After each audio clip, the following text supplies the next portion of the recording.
Namaskar and welcome to Gandhi Katha, story of Mahatma Gandhi, narrated by me during the commemoration of the 150th birth anniversary of Mahatma Gandhi, which incidentally is also the 150th birth anniversary of Kasturba Gandhi, his wife.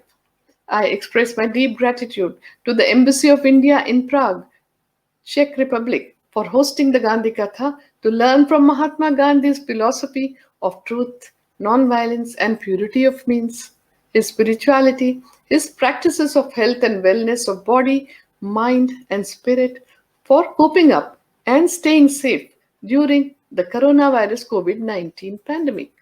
I pay my respects to the leading lights of Czech Republic and convey my warm wishes to the people who have joined me online today. October 2nd, the world celebrates the UN International Day of Nonviolence, and in India, we celebrate the birth anniversary of Mahatma Gandhi as Gandhi Jayanti. The entire world is remembering Mahatma Gandhi, the apostle of peace and nonviolence. We have an opportunity to remind the humanity of the efficacy of the messages of Mahatma Gandhi, the father of our nation.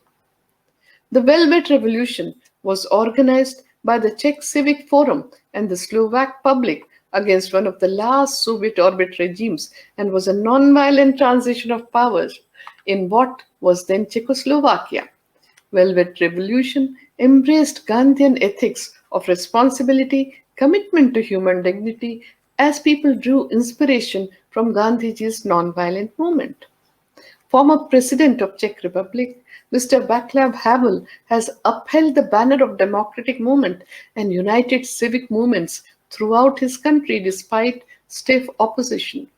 The way he kindled and kept the flame of democracy burning amidst a storm of repression and autocracy truly reflects the commitment which he had for the Gandhian principles of nonviolence and fearlessness in the face of oppression.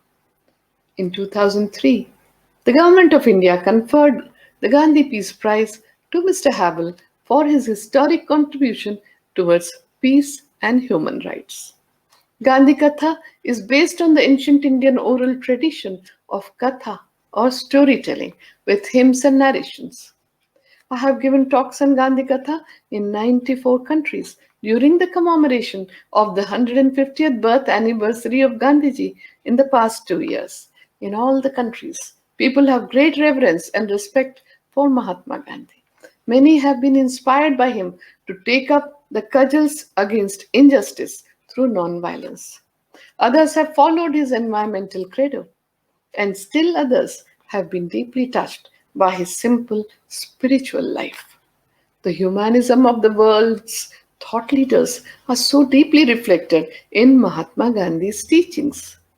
The new generation is eager to understand more about this greatest man of the last century who made such a huge impact on humanity and inspired many world leaders. Even after 7 decades after Gandhiji passed on, in every part of the world, his relevance is felt as strongly as ever before, and his visions and actions are of an enduring significance for all times and places. His approach to life was holistic and cannot be divided into watertight compartments of social, religious, political, and private life. Gandhiji stands out as the champion not only of political democracy but also of economic and spiritual democracy in today's world. Gandhiji believed that moral degeneration is the root cause of all evils, including conflicts. This explains his lifelong crusade of attainment of moral values such as truthfulness, nonviolence, purity of means, honesty, integrity, transparency, self control, forgiveness, friendliness, compassion, mercy, and so on. For Gandhiji, satyagraha or the nonviolent resistance and civil disobedience was by non cooperation with evil through the moral values of love force, truth force, and soul force through self suffering and sacrifice. For him, the consideration for the sufferings of fellow human beings was of paramount importance. His belief and actions that social change for establishing justice and dignity of humans is both less harmful and more sustainable when achieved by non-violent means. His legacy of satyagraha is widely recognized the world over and seen in many movements for civil rights nowadays. Mahatma Gandhi's environmental credo or practices were based on conservation of natural resources, which were often misused and overused for the sake of development. Gandhiji had warned about the unsustainability on the global scale a century ago. Equality for women within the society was a principle Gandhiji passionately believed in. His vision of Sarvodaya, the welfare of all, becomes very relevant in the crisis of internally displaced people and migrants. And maybe he had kept in mind the very basic unit of human organization, a village or a county. His vision of Gram Swaraj, which is self reliant, independent, self governed village built on the premises of sustainable growth, is the need of the hour. Gandhiji used to begin and end his day with prayers. These were prayers from all the religions of the world in the Gandhi ashram. He said that ultimately all the religions point to the same truth of compassion, love, forgiveness, and tolerance, and that everyone must study the essence of all the religions in an attitude of perfect reverence and must have friendship and respect for the practitioners of different religions and diverse cultures. All of Gandhiji's friends were from different religions and cultural background from around the world. Gandhiji's unshakable faith in universal brotherhood is reflected in his fascination for the hymns from different religions. According to my understanding, Mahatma Gandhi's life was an epic of faith and endeavor. His faith was in truth, the ultimate reality of truth, and he endeavored to attain it through non-violence throughout his life till the very last breath. Gandhiji's adherence to truth, non-violence, and purity of means has inspired me to give Gandhi Katha so that people can put their hearts into understanding Gandhiji, get inspired to learn from his extraordinary ethical and moral leadership, his simple spiritual life, revolutionary thoughts, actions, his lifelong service to humanity against all forms of injustice, and how he continues to inspire people in all the parts of the globe, at all times, and in all ages. Perhaps the greatest source of strength for Mahatma Gandhi was in his faith in God. Truth was the deepest and the most complete form of God. The faith gave him the constant awareness that he was to be nothing but an instrument in his hands. He was to go wherever he was led. For him, the guidance of God constituted two things. One, he had to walk on the path enlightened by truth that was available to him in whatever measures and form. Two, he had to constantly gaze inwards and find inspiration through self introspection, self examination, and self purification. And this he did by repeated questioning. And that question was, Ko Aham, who am I? What am I? And what is the real purpose of my life? This question has been asked in our ancient Indian civilization since the past 5,000 years. The answer came to Gandhiji that the purpose of life was to serve others. The deeper the faith, the greater was the endeavor for Gandhiji. He said, Truth is God. Faith in truth led Mahatma Gandhi to two other realizations. If God is omnipresent, then truth is omnipresent too. If each human being were an aspect of God, then each person is capable of truth, of being good and doing good to others. The second realization was that in spite of all the upheavals in the history of humankind, humanity will only progress in an auspicious direction because truth, that is God, is only interested in the welfare of its creation. His endeavor throughout his life was devoted to the search of that element of truth, to awaken it and to nurture it. This is why he could feel oneness with everyone. For most of us, this realization does not set in easily. Because of this understanding of oneness, Gandhiji had no enemies. He did not want to settle scores with anyone, and he did not want to take any revenge. He merely wanted to extend his love, compassion, and respect to everyone. That was one of his traits. He respected individuals as individuals, and that is another trait that we see in Gandhiji. Romeo Rolla, the French writer and pacifist who won the Nobel Prize for Literature, had written Gandhiji's biography in 1924, which introduced him to the world. And when he met him in 1931, he said, and I quote, "This little man is so fragile in appearance, is tireless, and fatigue is a word that does not exist in his vocabulary. He could calmly answer for hours without a muscle of face twitching. His mind proceeds through successive experiments into action, and he follows a straight line, but he never stops."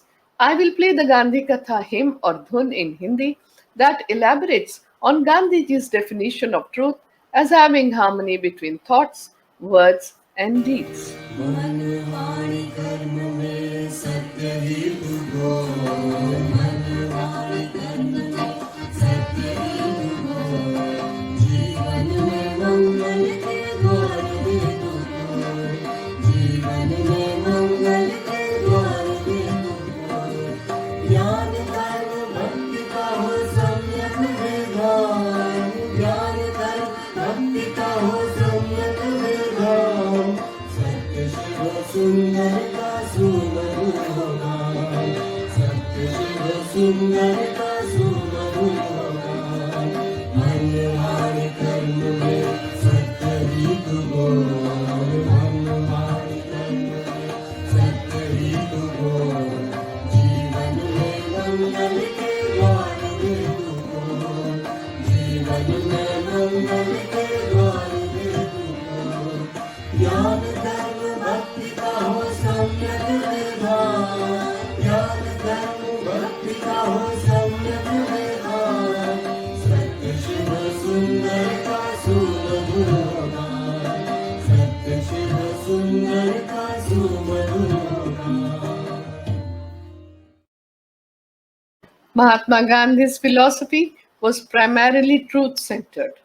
Truth was the first and foremost principle in Gandhian philosophy.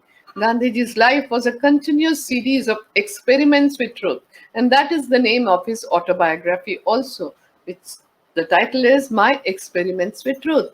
He applied his philosophy to his own life through selfless service and to practical social and political service through his non-violent civil disobedience campaigns, which he termed as Satyagraha. This is his first gift to humanity. To understand Gandhiji's thought and philosophy, one must understand him as a whole and not in parts. His thoughts on religion, education, economics, health, society, politics, literature, and culture, and in many other areas, need to be studied, understood, and adopted according to the context. His life is filled with many kinds of challenges, solutions, and achievements. He used truth as an experiment, not only in politics, but in his personal life too. Another aspect that gave him strength was the clarity that he had acquired from years of experiments and reflection on the philosophical content of Satyagraha. He was clear that Satyagraha was based on the principle of Advaita, of non duality. If the same essence of soul encompasses all human beings, it would allow a Satyagrahi to become one with the oppressor. Any failure to touch and reach out to the opponent would be a failure of Satyagrahi and not a shortcoming of the philosophy of Satyagraha. Moreover, with the experience that he had had over the years, he had begun to see love as a very powerful and positive force. The challenge before him was to use this force with effect. The bigger the challenge, the more enthused Gandhiji was by it. Gandhiji realized that untruth, injustice, oppression, and tyranny last only as long as their victims accept them. The moment one learns to say no to untruth and injustice, their edifice collapses immediately. This was true for the political, the economic, and the social order. Mahatma Gandhi is the greatest apostle of peace the world has seen in the recent past. His notion of peace is focused on tolerance, love, forgiveness, compassion, oneness, truth force, love force, and soul force. Albert Einstein, the greatest scientist of the first half of the 20th century, had called Mahatma Gandhi as the supreme practical leader for change. And he had said, and I quote, I believe that Gandhi's views were the most enlightened of all the political men in our times. We should strive to do things in his spirit, not to use violence in fighting for our cause, but by non participation in anything you believe in is evil. Gandhiji was the conscience keeper of humanity. That his ideas will be an inspiration to us both as individuals and as a society is beyond any doubt. He was an epoch maker, one who could sow the seeds for the next generation from the fruits of the previous one. Mahatma Gandhi is the most powerful visionary and a practical idealist from the first half of the last century, whose life is a role model for all of us. But the effort has to begin from the point where you are standing. That is what made all Mahatma Gandhi's idealist actions practical, and he can be truly called a man of action. But it does not only mean that he was very busy, that of course he was very busy. What we mean is the action of putting ideas or beliefs into practice more than anything else was the driving force in his life. The answer for Mahatma Gandhi was always found in action. He had said, an ounce of practice is worth more than tons of preaching. Mahatma Gandhi has made significant and seminal contributions that span across such disciplines as economics, spirituality, conflict resolution, international peace, civil rights, education, politics, and much more. At that time, the most harmful and destructive impact on the world was that of imperialism, violence, war, materialism, and the greed for controlling the world. Mahatma Gandhi has advised to shun these seven social sins in his speech on October 22nd, 1925. Politics without principle, wealth without work, commerce without ethics, knowledge without character, pleasure without conscience, science without morality, worship without sacrifice. In my opinion, Mahatma Gandhi's life left the most powerful and strong imprint on the humanity of the world.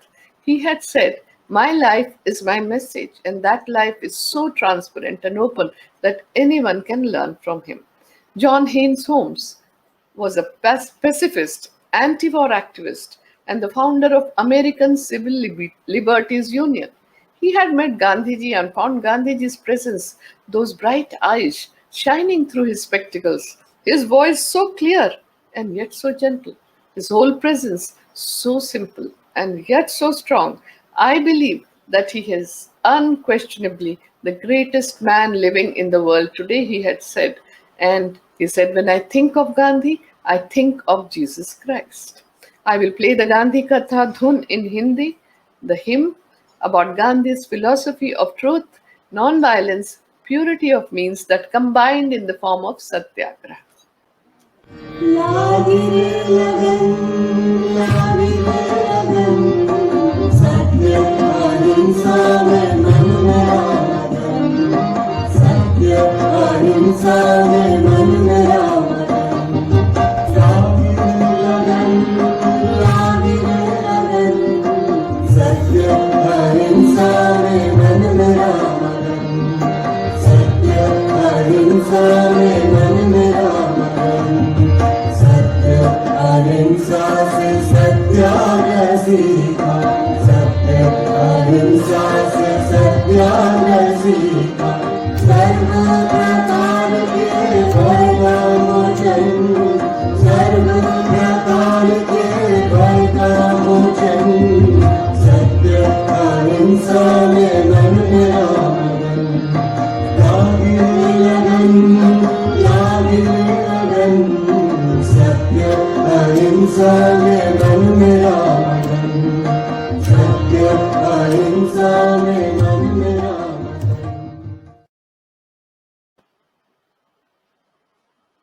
Time magazine had listed out three most important protests over 190 years. The first one was Boston Tea Party. The second one was Dandi March or Salt Satyagraha. And the third one was the March of Washington.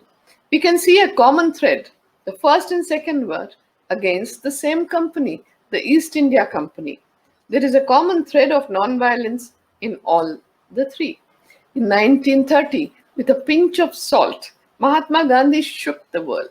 He started out on 12th March from his Sabarmati ashram in Ahmedabad in Gujarat for Dandi with 79 fellow marchers, walked for 24 days, walking 10 miles a day, stopped at 48 villages, gave innumerable speeches, and the total distance he covered was 241 miles till he reached Dandi seashore on 5th April. In the early hours of the morning on 6th April, when he picked up a fistful of muddy lump of earth with salt, 100,000 people joined him, and towards the end of the campaign, 300,000 people broke the salt law all over India. 1,362 newspapers covered the news. William Lawrence Shearer, the American journalist, was present there and gave his graphic reporting of the Salt Satyagraha and brought the incidents to the notice of the world. So Gandhiji remains the most powerful global brand ambassador of peace and non-violence, a youth icon for resisting injustice, a man whose values can make the world a better place today. In 1904, in South Africa, after reading John Ruskin's book Unto This Last, Barrister Mohandas Gandhi transformed his life and started leading a community life of self-control, voluntary poverty, and bread labor. He established 4 ashrams in his lifetime, 2 in South Africa called Phoenix Settlement in 1904 and Tolstoy Farm in 1910, and 2 ashrams in India, Sabarmati Ashram in Ahmedabad in Gujarat in 1917 and the Sevagram Ashram in Wardha, Maharashtra in 1936.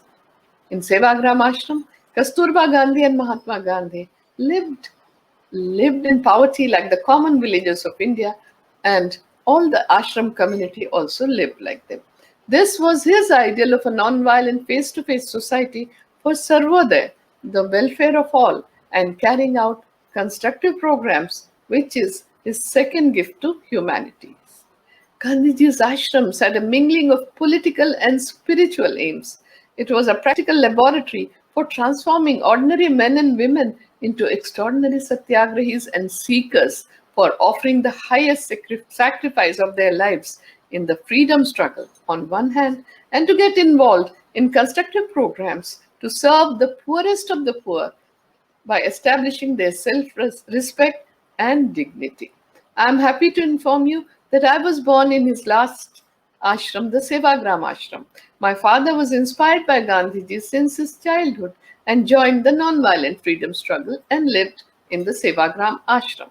The life and thoughts of Mahatma Gandhi are intertwined and inseparable. His politics was imbued with his spiritual experiments, and his spirituality was tempered by his vision of a non-violent society, and his constructive work was integral to his politics. The unique practices of Mahatma Gandhi, his control of palate, his fasts, his spinning, his silence, and his prayers, gave him the internal strength which were as much a part of his politics as of his spiritual life. These practices and experiments were sustained and nurtured by the inmates of the ashram community that he had founded. The ashram community, through its own practices, affirmed, modified, and validated Mahatma Gandhi's ideals and practices and continues to do so even till today. This shows the relevance of his practices. Gandhiji carried out his experiments in health and wellness through nature cure, diet control, hydrotherapy, sunbath, mud packs, and observing silence for one whole day. The ashram inmates participated in this willingly. Gandhiji has given 3 gifts to humanity. The first one is Satyagraha, the second one is constructive programs, and the third one is Ekadasha Vrata or the 11 observances, which were a set of rules for the ashram inmates for spiritual progress and voluntary self-control. Ivan Illich, the Croatian Austrian philosopher, had come to Sevagram Ashram in 1980 and he stayed there for 1 week. Every day he used to sit in Bapu Kuti or the cottage where Mahatma Gandhi lived. It was a very simple structure made from locally available material. And Ivan Illich said, and I quote, "This hut of Mahatma Gandhi demonstrates to the world how the dignity of the common man can be brought up. It is also a symbol of happiness, which we can derive from practicing the principles of simplicity, service, and truthfulness." Now I will play the Gandhi Katha hymn, which explains Gandhiji's philosophy of truth is God.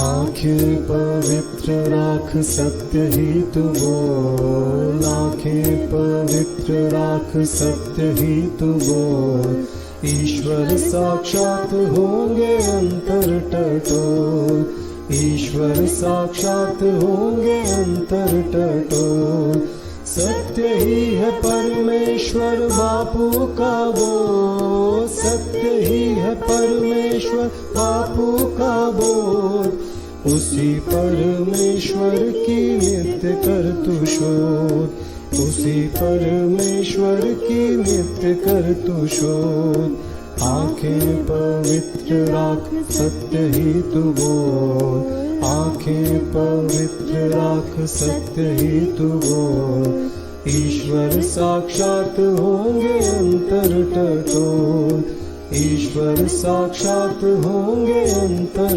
टटोल, ईश्वर साक्षात होंगे अंतर टटोल।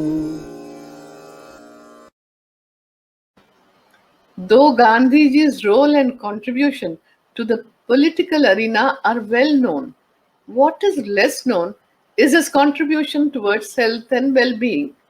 Gandhiji was a firm believer in the principle that a healthy mind keeps the body healthy, and he stressed the importance of a healthy lifestyle and positive thinking. His interest in health, hygiene, nutrition, and diseases was as great as his interest in politics. He insisted that adopting preventive measures for diseases was better than treatment. He also said that it was important to focus on cleanliness, a controlled diet, and an exercise regimen, and that it was best to avoid overconsumption of medicines, especially those that were not required. He was also a firm believer of nature cure and conducted experiments related to diet and fasting. He always believed that it was important to understand what caused diseases and then remove that very cause rather than falling ill again and again and then attempting to treat it with excessive medication. Gandhiji was essentially a man of science. He approached problems in a scientific manner. Mahatma Gandhi's message to the world on the vital question of health and well being is very important. To him, the study of this question was part of the service to God and His creation, which was His mission. Knowing to care summed up his life. His message was simple and easy to follow. It encouraged everyone to respect simplicity, voluntary self control, reduce the wants, follow the tradition, cultural practices, the values, the environmental credo, and treat oneself through nature cure for living in harmony with nature.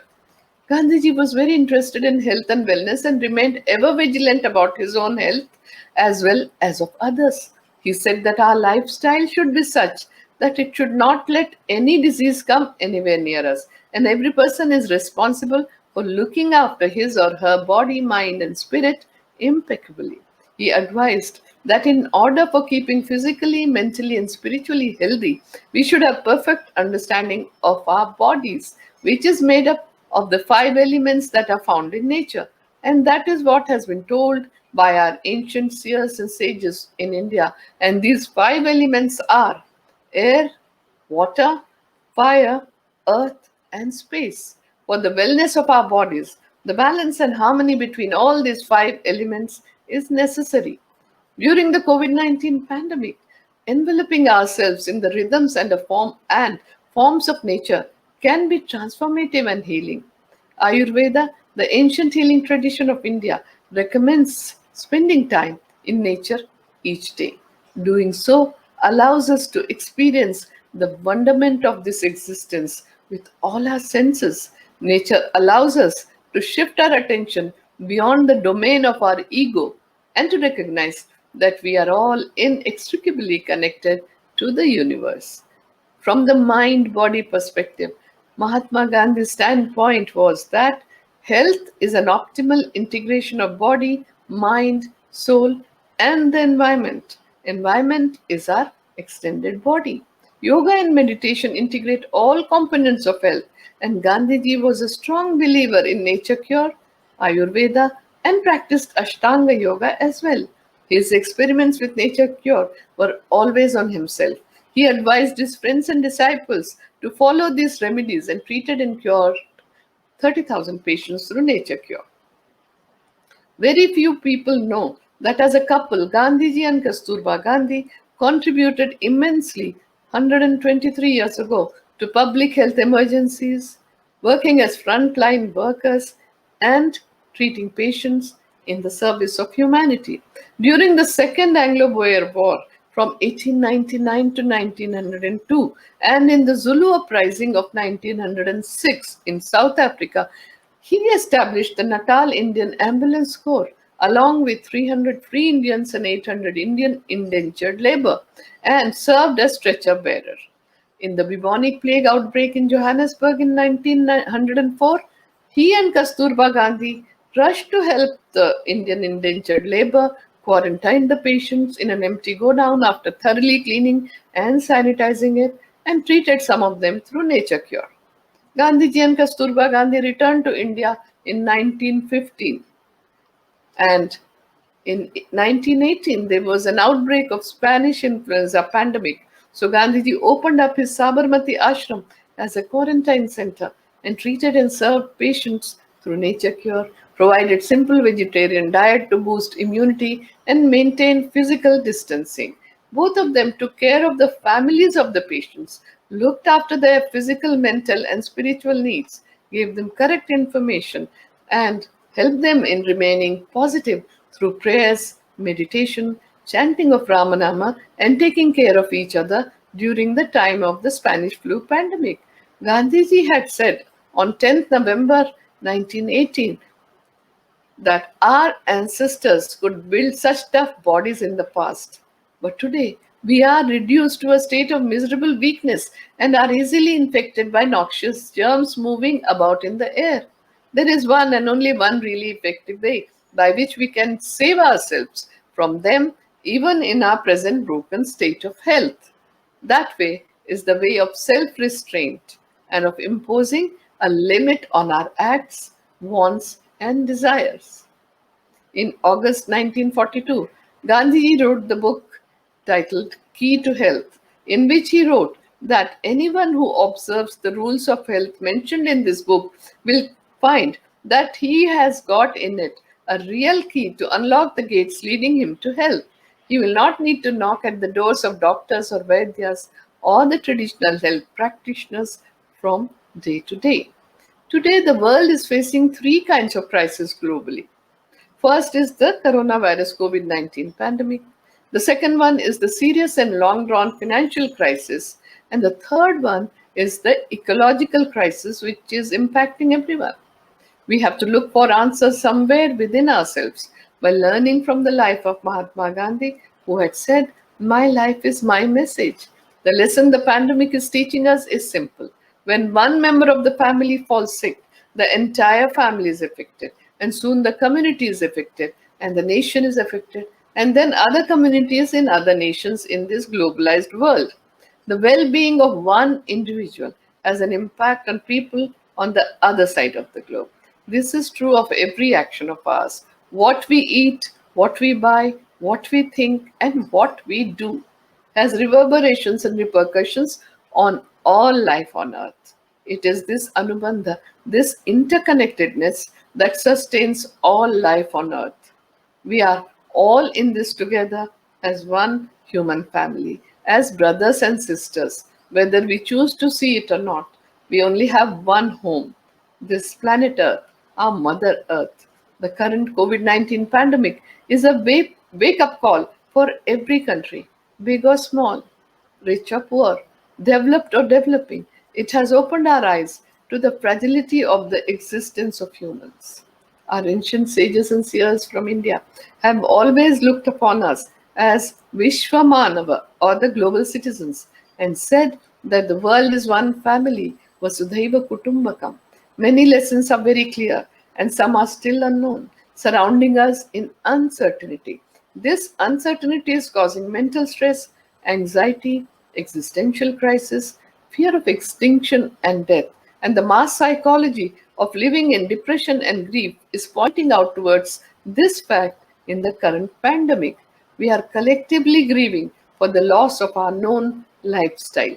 When a crisis makes you feel stressed, meditation, prayers, chanting relieves the stress response. And when the stress keeps repeating itself without let up, the thinking mind reacts to all of these conditions. It always has, even in normal times, but a crisis brings stress into high relief, making it very capable of lowering the immune system and causing inflammatory diseases. Decades ago, stress was classified as epidemic of modern life. The Gandhian way of life is the best guide to practicing the coping mechanism that induces relaxation, calmness, inner peace, absence of anxiety, and remaining positive. So Gandhiji comes out as the greatest healer and the wellness guru who comes free of cost. Gandhian principles of freedom from fear and care for all is a perfect prescription in the times of COVID-19 pandemic. Gandhiji's emphasis on healthy lifestyle, empowerment for self-care and care in the community would make perfect sense. I once again take this opportunity to thank the Indian Mission for hosting the Gandhi Katha. My special thanks to all of you who have joined me online today. I will end with the Sanskrit shloka, which is the peace benediction for the universal welfare. Om Sarve Bhavantu Sukhina, Sarve Santu Niramayaha, Sarve Bhadrani Pashyantu, Ma Kaschid Dukkha Bhag Bhavet. Om Shanti, Shanti, Shantihi. Let all be happy, let all be healthy, let all experience auspiciousness, let no one be overwhelmed by grief. Om, peace, peace, peace. With Gandhiji's blessings, who had said that peace is the only positive force which will lead us from darkness towards light, I will end the Gandhi Katha with the hymn or dhun Shubha Mangala Ho. मंगल हो शुभ मंगल हो शुभ